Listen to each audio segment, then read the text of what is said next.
Okay, so a lot of you have asked me, how do I soak to make it faster? Now you can see that I've got 5 or 6 weeks growth here, and I'm going to show you what I do to soak if I soak. I'm not very fond of soaking, but I'm just going to take my nail clipper, just get it into that corner because I've got a lot of growth underneath as well, so I can just clip into that area and then get rid of my length without cutting into the hypernechium. All right, so my bit of preference to file down is my tornado bit, and I'm going to file down most of my product. I'm going to try to get as much product from my nails, just pulling towards myself. Just pulling towards myself, and I'm actually going to use this new baby, which I haven't even used up until now. Let's just get it on. You can hear how silent that is. And I'm just going to file with my tornado bit and remove most of my acrylic. So I'm not filing on the natural nail, only thinning out the acrylic that's on the nail. So as I said, I don't soak very often because we file down, and if you know which bits to use, then you won't damage the natural nail. But I am going to try to get rid of as much product as I can. This is all acrylic, color acrylics. So you're just going to thin that out as much as possible. And as I said, I'm using the tornado bit. It's quite a strong bit.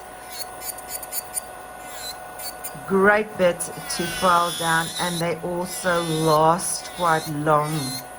So just pulling towards myself in one direction, and I'm basically cutting through that thickness of the acrylic, because as your nail grows, the apex moves to the front, and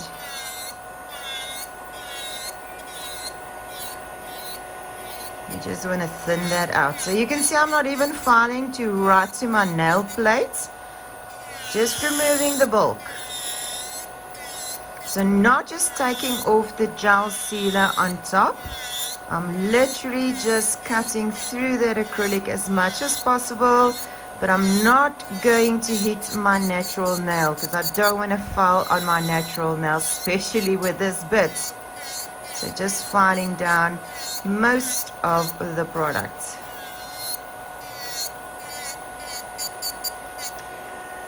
Right.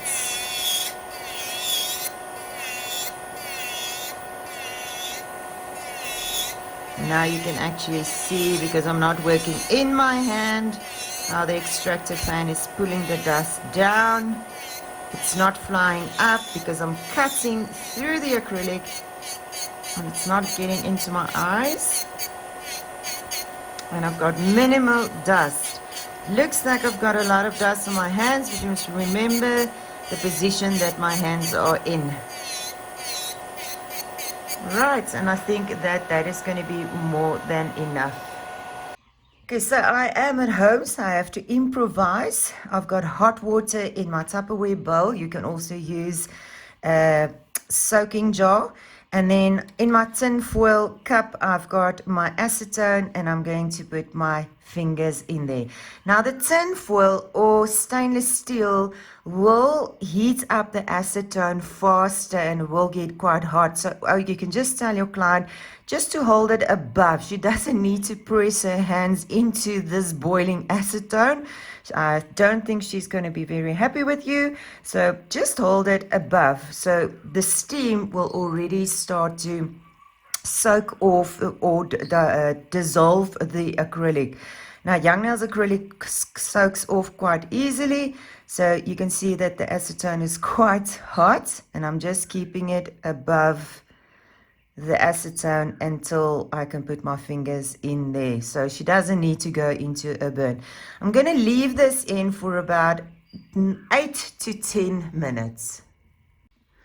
Now remember, if she is soaking or you are soaking the nails, is not to take it out and put back in, not to take it out and put back in, because every time you take it out of the acetone, the acrylic will set again. So the process has to start from the start again. So you don't want to waste time. So just keep it in as long as possible. As I said, I'm going to leave it in for about 8 minutes. If the hot water is getting cold and you can feel that your acetone is not heated up, then just replace your water. Don't replace your acetone, just replace your water. You can just put new hot water in so it heats up the acetone and it will speed up the process as well. Okay, so this was less than 8 minutes. I think it was approximately 5 minutes. I'm going to take a chance. I'm still going to use my tornado bit and I'm going to run my file at 12,000 RPMs.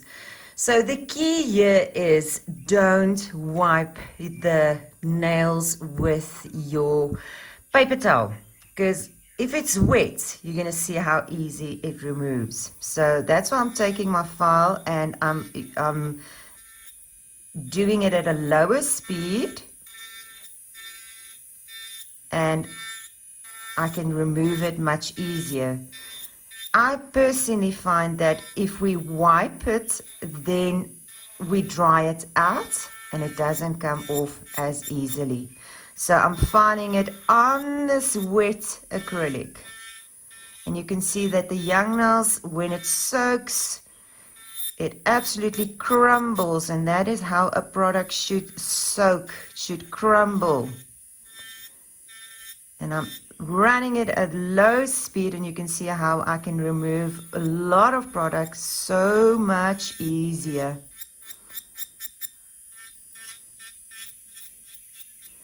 Without cutting into my natural nail, not putting any pressure on these nails. But I want to work on this wet product, this wet acrylic. So don't dry it out. Don't take paper towel and wipe it, because that is why we struggle and we have to put it in again and again and again. So you can see with that one, it's already quite clean. With that one, I'm happy. And that one, a little bit more there at the back. Although, if I'm scared I'm going to file on my natural nail, I'm going to just switch out my bits. I'm going to go with my safety bit, my fine safety bit, because this can't cut through my natural nail. And then, like on that one, just by tickle motion, I can remove that last bit of acrylic on my nail.